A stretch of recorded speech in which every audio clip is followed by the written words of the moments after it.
ଓମ୍ ନମଃ ଶିବାୟ। ଦର୍ଶକ ବନ୍ଧୁ, କ'ଣ ଆପଣଙ୍କର ରାଶି ମକର? କ'ଣ ଆପଣ ଗତ କିଛି ଦିନ ହେବ ଅନେକ ସମସ୍ୟା, ଆର୍ଥିକ ଅନାଟନ କିମ୍ବା ମାନସିକ ଅଶାନ୍ତି ଦେଇ ଗତି କରୁଛନ୍ତି କି? ଯଦି ହଁ, ତେବେ ଟିକିଏ ଅଟକି ଯାଆନ୍ତୁ, କାରଣ ଆଜିର ଏହି ଭିଡ଼ିଓଟି ଆପଣଙ୍କ ଜୀବନର ମୋଡ଼ ବଦଳାଇ ଦେଇପାରେ। ଚାଲୁଛି ବର୍ଷର ସବୁଠାରୁ ପବିତ୍ର ମାସ, ତାହା ହେଉଛି ଶ୍ରାବଣ ମାସ। କିନ୍ତୁ ଏଥରର ଶ୍ରାବଣ ମାସ ମକର ରାଶି ପାଇଁ କୌଣସି ସାଧାରଣ ମାସ ନୁହେଁ। ଏହା ହେଉଛି ସେହି ସମୟ ଯେଉଁଠି ଦେବଦେବ ମହାଦେବ ନିଜେ ଆପଣଙ୍କ ଭାଗ୍ୟର ବନ୍ଦ କବାଟ ଖୋଲିବାକୁ ଯାଉଛନ୍ତି। ମକର ରାଶି ସହ ବହୁତ ବଡ଼ ଚମତ୍କାର ହେବାକୁ ଯାଉଛି। ନମସ୍କାର ଦର୍ଶକ ବନ୍ଧୁ, ଆପଣମାନଙ୍କୁ ସ୍ୱାଗତ କରୁଛି ଆମର ଏହି ସ୍ୱତନ୍ତ୍ର ଅଧ୍ୟାୟକୁ। ଆଜି ଆମେ ଏହି ଭିଡ଼ିଓ ମାଧ୍ୟମରେ ସମ୍ପୂର୍ଣ୍ଣ ବିସ୍ତୃତ ଭାବରେ ଆଲୋଚନା କରିବା ଯେ ଏହି ଶ୍ରାବଣ ମାସରେ ମକର ରାଶିର ଜାତକ ସହିତ କ'ଣ ସବୁ ଘଟିବାକୁ ଯାଉଛି, କାହିଁକି ଆପଣଙ୍କ ଉପରେ ଭୋଳାନାଥଙ୍କର ସ୍ୱତନ୍ତ୍ର କୃପା ବସିବ, ଆପଣଙ୍କର ଭାଗ୍ୟ କିପରି ଖୋଲିବ, ଆର୍ଥିକ, ପାରିବାରିକ ଏବଂ ସ୍ୱାସ୍ଥ୍ୟ ସ୍ଥିତି କିପରି ରହିବ, ଏବଂ ସବୁଠାରୁ ଗୁରୁତ୍ୱପୂର୍ଣ୍ଣ କଥା, ଏହି ଶ୍ରାବଣ ମାସରେ ଆପଣ କ'ଣ ସବୁ କରିବା ଉଚିତ ଏବଂ କେଉଁ ଭୁଲ ଜମାରୁ ବି କରିବା ଉଚିତ ନୁହେଁ, ଯାହାଦ୍ୱାରା ଆପଣଙ୍କର ସମସ୍ତ ମନସ୍କାମନା ପୂର୍ଣ୍ଣ ହୋଇପାରିବ। ତେଣୁ ଭିଡ଼ିଓଟିକୁ ବିନା ସ୍କିପ୍ କରି ଶେଷ ପର୍ଯ୍ୟନ୍ତ ନିଶ୍ଚୟ ଦେଖନ୍ତୁ ଏବଂ କମେଣ୍ଟ ବକ୍ସରେ ନିଜର ଶ୍ରଦ୍ଧା ଜଣାଇ ଓମ୍ ନମଃ ଶିବାୟ ନିଶ୍ଚୟ ଲେଖନ୍ତୁ। ଦର୍ଶକ ବନ୍ଧୁ, ଜ୍ୟୋତିଷ ଶାସ୍ତ୍ର ଅନୁଯାୟୀ ପ୍ରତ୍ୟେକ ରାଶିର ଗୋଟିଏ ଗୋଟିଏ ସ୍ୱାମୀ ଗ୍ରହ ଥାଆନ୍ତି। ଆଉ ଆପଣଙ୍କର ମକର ରାଶିର ସ୍ୱାମୀ ହେଉଛନ୍ତି କର୍ମଫଳଦାତା ନ୍ୟାୟାଧୀଶ ଶ୍ରୀ ଶନିଦେବ। ଶନିଦେବ ଏବଂ ଭଗବାନ ଶିବଙ୍କ ମଧ୍ୟରେ ଥିବା ସମ୍ପର୍କ ଅତ୍ୟନ୍ତ ଗଭୀର। ଶନିଦେବ ହେଉଛନ୍ତି ମହାଦେବଙ୍କର ପରମ ଭକ୍ତ ଏବଂ ମହାଦେବ ହିଁ ଶନିକୁ ଏକ ବ୍ରହ୍ମାଣ୍ଡର ନ୍ୟାୟାଧୀଶ ହେବାର ବରଦାନ ଦେଇଥିଲେ। ଯେତେବେଳେ ଶ୍ରାବଣ ମାସ ଆସେ, ସେତେବେଳେ ମହାଦେବଙ୍କର ସମ୍ପୂର୍ଣ୍ଣ ଧ୍ୟାନ ନିଜ ଭକ୍ତମାନଙ୍କ ଉପରେ ଥାଏ। ଆଉ ଯେହେତୁ ଆପଣ ମକର ରାଶିର ବ୍ୟକ୍ତି ଏବଂ ଶନିଦେବଙ୍କର ପ୍ରିୟ, ତେଣୁ ସ୍ୱାଭାବିକ ଭାବରେ ଆପଣଙ୍କ ଉପରେ ଶିବଙ୍କର କୃପା ଦୃଷ୍ଟି ସବୁଠାରୁ ଅଧିକ ରହିଥାଏ। ଗତ କିଛି ସମୟ ଧରି ଆପଣମାନେ ଯେଉଁ ସଂଘର୍ଷ କରିଛନ୍ତି, ଯେଉଁ କଷ୍ଟ ସହିଛନ୍ତି, ଏବେ ତାର ଫଳ ମିଳିବାର ସମୟ ଆସିଯାଇଛି। ଗ୍ରହମାନଙ୍କ ଗୋଚର ଏବଂ ଶିବଙ୍କର ଆଶୀର୍ବାଦ ମିଶି ଆପଣଙ୍କ ଜୀବନରେ ଏକ ସୁବର୍ଣ୍ଣ ସୁଯୋଗ ଆଣିଦେବାକୁ ଯାଉଛି। ଏହି ଶ୍ରାବଣ ମାସରେ ଆପଣଙ୍କର ବନ୍ଦ ଥିବା ସମସ୍ତ ରାସ୍ତା ଆପେ ଆପେ ଖୋଲିଯିବ। ମହାଦେବ ସ୍ୱୟଂ ଆପଣଙ୍କ ଜୀବନର ମଙ୍ଗଳ ଧରିବେ। ତେବେ ଦର୍ଶକ ବନ୍ଧୁ, ଏହି ଶ୍ରାବଣ ମାସରେ କିପରି ଖୋଲିବ ଭାଗ୍ୟ ଓ କ'ଣ ଘଟିବ ଏହି ମାସରେ, ତେବେ ଆସନ୍ତୁ ଜାଣିବା। ପ୍ରଥମେ କଥା ହେବା ଆପଣଙ୍କର କ୍ୟାରିୟର ଏବଂ ଟଙ୍କା ପଇସା ବିଷୟରେ। ମକର ରାଶିର ଲୋକମାନେ ବହୁତ ପରିଶ୍ରମୀ ହୋଇଥାନ୍ତି, କିନ୍ତୁ ବେଳେବେଳେ ପରିଶ୍ରମ ଅନୁଯାୟୀ ଫଳ ମିଳେ ନାହିଁ। କିନ୍ତୁ ଏହି ଶ୍ରାବଣ ମାସରେ ମହାଦେବଙ୍କ କୃପାରୁ ଆପଣଙ୍କର ଆର୍ଥିକ ସ୍ଥିତିରେ ଏକ ବଡ଼ ଧରଣର ପରିବର୍ତ୍ତନ ଆସିବ। ଯଦି ଆପଣ କୌଣସି ନୂଆ ବ୍ୟବସାୟ ଆରମ୍ଭ କରିବାକୁ ଚାହୁଁଛନ୍ତି, ତେବେ ଏହି ସମୟ ଅତ୍ୟନ୍ତ ଅନୁକୂଳ ଅଟେ। ବ୍ୟବସାୟରେ ଅଟକି ରହିଥିବା ଟଙ୍କା ଫେରି ପାଇବାର ପୂର୍ଣ୍ଣ ସମ୍ଭାବନା ରହିଛି। ଚାକିରି କରୁଥିବା ବ୍ୟକ୍ତିମାନଙ୍କ ପାଇଁ ପଦୋନ୍ନତିର ସୁଯୋଗ ଅଛି। କର୍ମକ୍ଷେତ୍ରରେ ଉଚ୍ଚ ଅଧିକାରୀମାନଙ୍କ ସହଯୋଗ ମିଳିବ ଏବଂ ଆପଣଙ୍କ ସମ୍ମାନ ମଧ୍ୟ ବୃଦ୍ଧି ପାଇବ।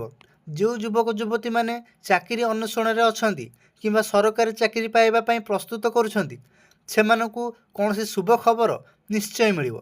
ଦ୍ୱିତୀୟରେ, ପାରିବାରିକ ଏବଂ ଦାମ୍ପତ୍ୟ ଜୀବନ। ମକର ରାଶିର ଜାତକମାନେ ପରିବାରକୁ ବହୁତ ଭଲ ପାଆନ୍ତି। ଏହି ମାସରେ ଆପଣଙ୍କ ପାରିବାରିକ ଜୀବନରେ ସୁଖ ଶାନ୍ତି ଫେରିଆସିବ। ପରିବାରରେ ଲାଗି ରହିଥିବା ପୁରୁଣା କଳି ଝଗଡ଼ା ମହାଦେବଙ୍କ ଆଶୀର୍ବାଦରୁ ଦୂର ହେବ। ସ୍ୱାମୀ ସ୍ତ୍ରୀଙ୍କ ମଧ୍ୟରେ ପ୍ରେମ ବୃଦ୍ଧି ପାଇବ। ଯଦି ଆପଣଙ୍କ ଦାମ୍ପତ୍ୟ ଜୀବନରେ କିଛି ତିକ୍ତତା ଚାଲିଥିଲା, ତେବେ ତାହା ମଧ୍ୟ ସମାଧାନ ହୋଇଯିବ। ସନ୍ତାନମାନଙ୍କ ତରଫରୁ କିଛି ଖୁସି ଖବର ମିଳିପାରେ। ଅବିବାହିତ ବ୍ୟକ୍ତିମାନଙ୍କ ପାଇଁ ବିବାହର ସୁନ୍ଦର ପ୍ରସ୍ତାବ ମଧ୍ୟ ଆସିବାର ଯୋଗ ରହିଛି। ତେବେ ତୃତୀୟରେ, ସ୍ୱାସ୍ଥ୍ୟ ଏବଂ ମାନସିକ ସ୍ଥିତି। ସ୍ୱାସ୍ଥ୍ୟ ଦୃଷ୍ଟିକୋଣରୁ ଶ୍ରାବଣ ମାସ ଆପଣଙ୍କ ପାଇଁ ବରଦାନ ସଦୃଶ୍ୟ। ପୁରୁଣା ରୋଗରୁ ଉପଶମ ମିଳିବ, କିନ୍ତୁ ଯେହେତୁ ବର୍ଷା ଦିନ, ତେଣୁ ଖାଦ୍ୟପେୟ ଉପରେ ଟିକିଏ ନିୟନ୍ତ୍ରଣ ରଖିବା ନିହାତି ଆବଶ୍ୟକ।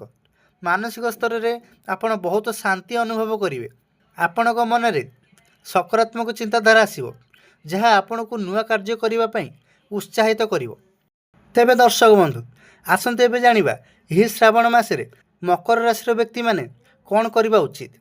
ଦର୍ଶକ ବନ୍ଧୁ, କେବଳ ଗ୍ରହ ଗୋଚର ଉପରେ ନିର୍ଭର କରି ବସିଗଲେ ଚଳିବ ନାହିଁ। ଭଗବାନଙ୍କ କୃପା ପାଇବାକୁ ହେଲେ ଉଚିତ କର୍ମ ମଧ୍ୟ କରିବାକୁ ପଡ଼ିବ। ଏହି ପବିତ୍ର ଶ୍ରାବଣ ମାସରେ ମହାଦେବଙ୍କୁ ପ୍ରସନ୍ନ କରିବା ପାଇଁ ମକର ରାଶିର ବ୍ୟକ୍ତିମାନେ ଏହିସବୁ କାର୍ଯ୍ୟ ନିଶ୍ଚୟ କରନ୍ତୁ। ପ୍ରଥମେ ପ୍ରତି ସୋମବାର ଦିନ ଜଳାଭିଷେକ କରନ୍ତୁ। ଶ୍ରାବଣ ମାସର ପ୍ରତ୍ୟେକ ସୋମବାର ଦିନ ଶିବଲିଙ୍ଗ ଉପରେ ଜଳ, କ୍ଷୀର, ଦହି, ମହୁ ଏବଂ ଗଙ୍ଗା ଜଳରେ ଅଭିଷେକ କରାନ୍ତୁ। ଜଳ ଅର୍ପଣ କରିବା ସମୟରେ ଲଗାତାର ଓମ୍ ନମଃ ଶିବାୟ ମନ୍ତ୍ର ଜପ କରନ୍ତୁ।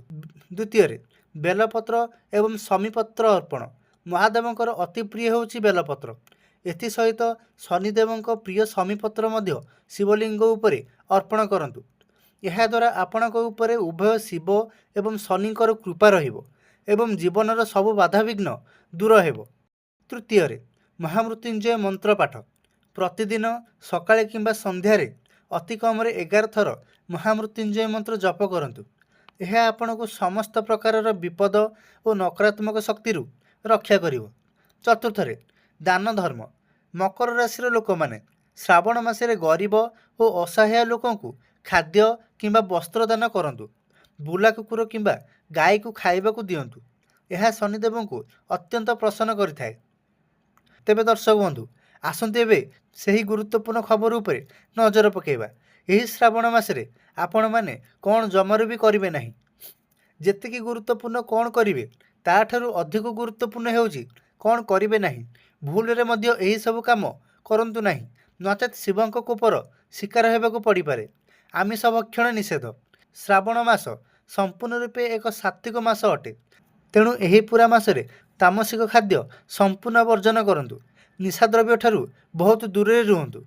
ଦ୍ୱିତୀୟରେ କ୍ରୋଧ ଓ ଅହଙ୍କାର ଠାରୁ ଦୂରରେ ରୁହନ୍ତୁ। ମହାଦେବ ଶାନ୍ତିର ପ୍ରତୀକ ଅଟନ୍ତି। ତେଣୁ ଏହି ମାସରେ କାହା ଉପରେ ରାଗନ୍ତୁ ନାହିଁ କିମ୍ବା ଅପଶବ୍ଦ ବ୍ୟବହାର କରନ୍ତୁ ନାହିଁ। ବିଶେଷ କରି ନିଜଠାରୁ ଛୋଟ, ଗରିବ ବ୍ୟକ୍ତି କିମ୍ବା ଶ୍ରମିକମାନଙ୍କୁ କେବେ ବି ଅପମାନିତ କରନ୍ତୁ ନାହିଁ। ତୃତୀୟରେ ମହିଳାମାନଙ୍କୁ ସମ୍ମାନ ଦିଅନ୍ତୁ। ଘରର ମା, ଭଉଣୀ କିମ୍ବା ସ୍ତ୍ରୀମାନଙ୍କୁ କୌଣସି ପ୍ରକାରର କଷ୍ଟ ଦିଅନ୍ତୁ ନାହିଁ।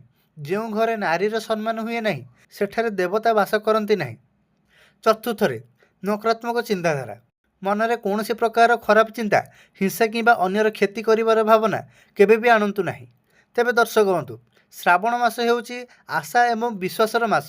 ମକର ରାଶିର ବ୍ୟକ୍ତିମାନେ ନିଜ ଦୃଢ଼ ଇଚ୍ଛାଶକ୍ତି ଏବଂ ମହାଦେବଙ୍କ ପ୍ରତି ଥିବା ଭକ୍ତି ବଳରେ ଏହି ମାସରେ ନିଜ ଭାଗ୍ୟକୁ ନିଜେ ଖୋଲିପାରିବେ। ଆପଣଙ୍କ ଜୀବନର ସମସ୍ତ ଦୁଃଖ କଷ୍ଟ ଦୂର ହେଉ। ମହାଦେବ ଆପଣଙ୍କର ସମସ୍ତ ମନସ୍କାମନା ପୂରଣ କରନ୍ତୁ। ଏହା ହିଁ ଆମର ପ୍ରାର୍ଥନା।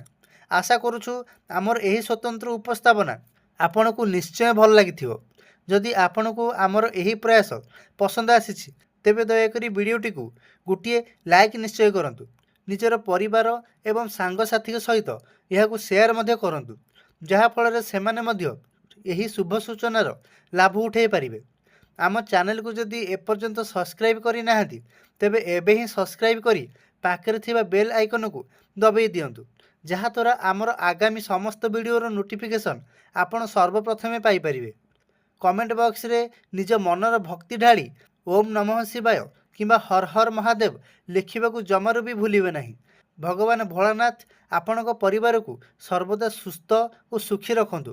ଆଜି ପାଇଁ ଦର୍ଶକ ବନ୍ଧୁ ବିଦାୟ ନେଉଛି। ଦେଖା ହେବ ଆଉ ଏକ ନୂଆ ଏବଂ ରୋଚକ ମକର ରାଶିର ଭିଡ଼ିଓରେ। ସେ ପର୍ଯ୍ୟନ୍ତ ରହୁଛି। ଜୟ ଜଗନ୍ନାଥ। ହର ହର ମହାଦେବ।